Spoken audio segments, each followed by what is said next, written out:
सरबराह BNP Akhtar Mengal ने मौलाना फजल रहमान के इल्जामात मुस्तरद कर दिए और दावा किया कि कमर बाजवा ने तहरीक अदम एतमाद से पीछे हटने का कहा था। फैज हमीद से कोई मुलाकात नहीं हुई थी। पाकिस्तान तहरीक इंसाफ के पास फॉर्म 45 के नाम पर सिर्फ टेलीविजन स्क्रीन शॉट्स थे। मरियम औरंगजेब का मौक़िफ़। अताउल्लाह तारड़ ने PTI पर डिजिटल दहशतगर्दी का इल्जाम धर दिया।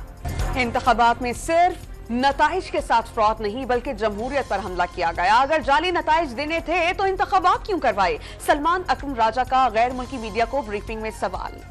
PTI रहनुमा रेहाना डार ने ख्वाजा आसिफ को एक बार फिर इंतखाब लड़ने का चैलेंज दे दिया। DPO सियालकोट के खिलाफ मुकदमा दर्ज कराने का ऐलान। इलेक्शन कमीशन से इंसाफ का मुतालबा। कराची के इलेक्शन में 5वें नंबर पर आने वाली MKM को कौमी असेंबली की नशिस्तें तोहफे में दी गईं। PTI रहनुमा खुर्रम शेख जमान का इल्जाम।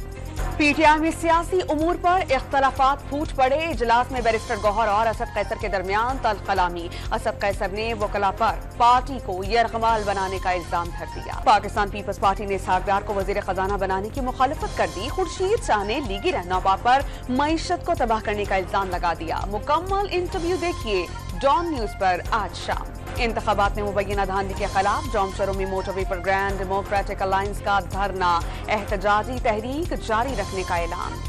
इस्तेहकाम पाकिस्तान पार्टी को कौमी असेंबली के एक और नशिस्त मिल गई। NA 88 खोशाब के गैर हतमी नतीजे के मुताबिक गुल असहर खान कामयाब। और PSL सीजन 9 का मेला कल से सजेगा। नवे एडिशन की रंगारंग इफ्तिताही तकरीब कज़ाफी स्टेडियम लाहौर में होगी।